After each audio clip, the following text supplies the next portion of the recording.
Hello Internet, Rob from A Minor Error here with another review of a great guitar that I've been really excited to get my hands on. This one is an Angel Vivaldi Signature Series Charvel. This is the DK24-7 NOVA.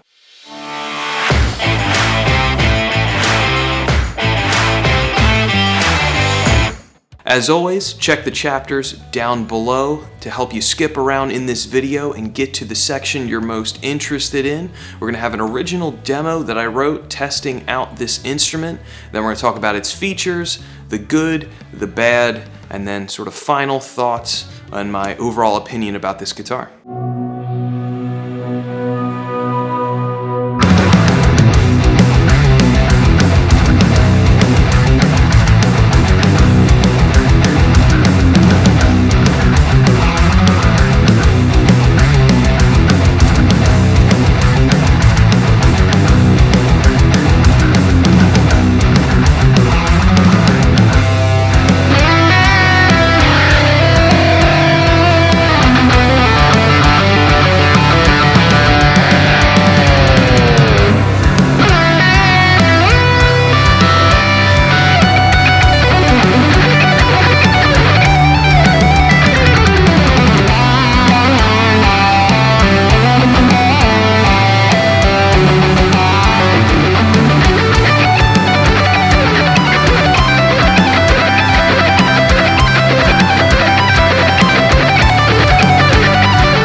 So for the tones of my demo, I'm running a string source guitar cable, which I highly recommend. It really helps transform the tone of my recordings. I recently got it, running that right into a Motu M2, and then as always, I'm using all Neural DSP plugins for both the rhythm and the leads with my own sort of processing and mixing and saturation done. First, if you're unfamiliar with who Angel Vivaldi is, I'd highly recommend checking out his music. He's a great guitar player, shredder extraordinaire, and his music is in a typical sort of instrumental, progressive metal kind of a vein.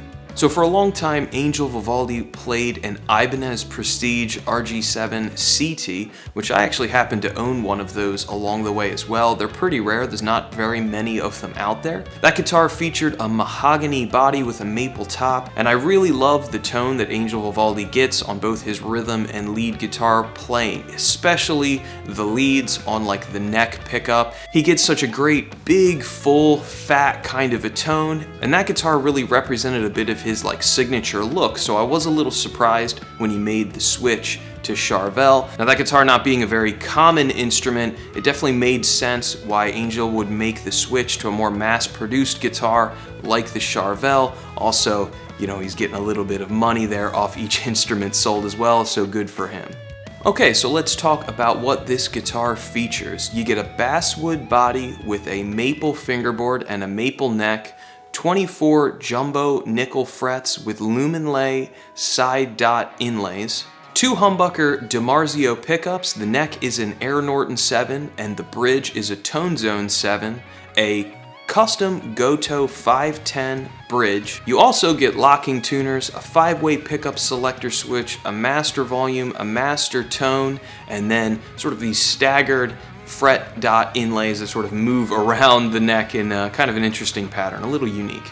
The Fender style reverse headstock is kind of an interesting choice cosmetically. I think it looks pretty cool, but I get it might not be for everyone. The construction of this body is a bolt-on design which has a graphite reinforced neck and a compound 12 to 16 inch radius. The neck has a nice sort of satin feel and finish to it, so it's very quick, it doesn't get gummed up, it's not like a high gloss finish, which I personally really like. The nut on this guitar is a Graphtec Tusk XL nut, and you also have a heel-mounted truss rod adjustment wheel, which I really like. It's just quick and easy to be able to make adjustment. You don't have to remove a cavity plate or anything like that in order to get at the truss rod, which I think is a really nice touch as well. So let's talk about the good things about this guitar. The first thing that jumps out to me is the tone of this instrument. It sounds huge, despite it having a basswood body instead of a mahogany body like his old Ibanez that he used to play. I was really happy in the tracking process and also in the mixing process. I found the tone to be really easy to mix both rhythm, lead, and clean guitar parts. You know, all thanks to those two great sounding Dimarzio pickups, but I also do think that the tone woods of this guitar are there to help complement it as well. That Gotoh bridge, I think, sounds great. It is also probably one of the best fluttering bridges that I've ever played.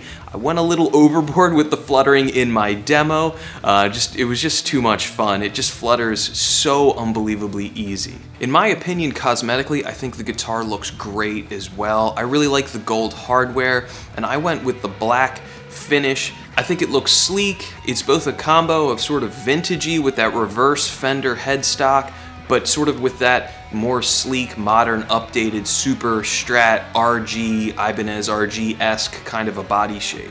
The lower horn has been contoured and had extra wood removed, so access to those upper frets is really nice as well. And I find that the neck joint heel that connects the neck to the body is really well sculpted as well. It reminds me of an Ibanez all-access neck joint, so there's no wood to get in the way there. Playing in those upper frets is very easy. In my opinion as well, I also really like that it just has a regular old 5-way switch. It doesn't have 3-way with a push-pull or something like that. That's sort of my thing that I always talk about that I don't like. I think it just adds extra steps to what really should be just a one-step process to change pickups. So I prefer the 5-way blade that comes along with it. So now that we're about halfway through this video, if you're liking it, please hit like and subscribe, do all of the YouTube nonsense, helps my channel continue to grow. Here, A Minor Error is the creative home for all things that I do in music, so it's part original progressive metal music,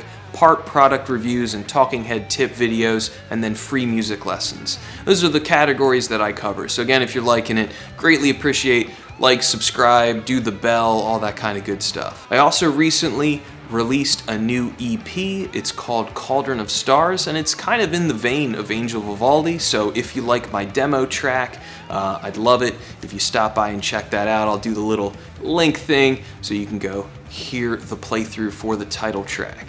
Also, follow me on Instagram, Spotify, and Facebook. All the little links are down below in the description, so you can check those out to all my social medias. And now to talk about some of the bad things. The biggest thing that jumped out to me was that tuning stability was an absolute nightmare on this guitar. Now when I got it, it had clearly been sitting around for a while, so the strings that were factory on it were really rusted, the frets were really tarnished. So the first thing that I did was I popped off all the strings, put my favorite set of Stringjoy strings on the guitar. So first I just started teaching on the guitar, and I was really confused why in the middle of a lesson all of a sudden the instrument was wildly out of tune, because I wasn't even really touching the tremolo at all. And so once I sat down and tried to diagnose what was going on, I quickly discovered that anytime I touched the bar, even the slightest bit, both depressing it or pulling up, strings would either go sharp or flat and never be consistent between any of them. Now, since this isn't a true double locking system, it's not going to be as stable as something like a Floyd Rose,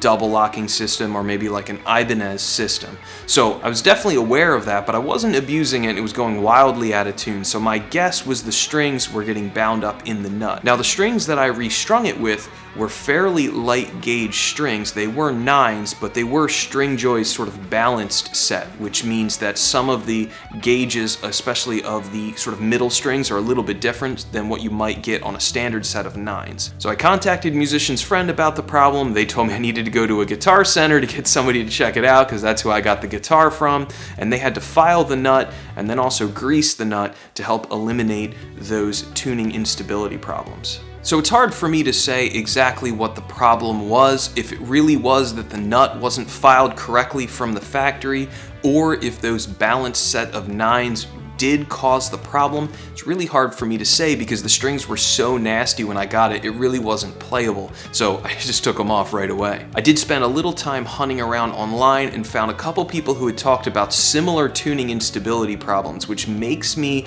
think that the nuts might not be getting installed correctly from the factory, at least on some models. So that is something I think you need to keep in mind. Another huge negative I think about this guitar is that it doesn't come with stainless steel frets. And with its price point of around $1,600 to $1,800, I think it really should have stainless steel frets. Now I personally kind of prefer the tone actually of nickel over the stainless steel. I think the stainless steel can get kind of overly bright at times, but the stainless steel lasts a really, really long time compared to nickel. And at that price point, you could get a decent spec'd Kiesel, which you could spec out yourself, almost make your own signature series guitar, and I really kind of think it should have the stainless steel frets. The final negative that I found with this guitar is that the headstock doesn't have a reinforced flute at the top. It's a very thin piece of wood between the main part of the neck and the headstock. It's your typical sort of Ibanez or Gibson sort of thin section of wood like the old Ibanez Wizard necks. So if this guitar falls, it almost definitely will snap the headstock off. That's something in general that I really think Charvel should include. Again, at a guitar of this price point, it's just such a small thing that will help aid the durability of a guitar. This guitar has the tone and has the ability to be a fantastic gigging and touring instrument. Obviously, Angel Vivaldi is a great player and he plays them. I just think, that reinforced flute would make a lot of sense at the top of the neck. So, final thoughts and conclusions. Should you consider buying one of these guitars? First and foremost, if you're an Angel Vivaldi fan, yeah, you should consider buying it. It's going to help support him as an artist. It's going to mean that he's going to be able to keep creating great music. As far as the actual features and the quality of the guitar, I do think it is there. There were just those couple issues that I ran into that I think you should be aware of. This guitar definitely represents a pretty sleek, modern, yet kind of vintage sort of a package. Those Dimarzio pickups sound absolutely great. The overall fit and finish of this guitar is there as well. If stainless steel frets is a deal breaker for you though, that is definitely a problem.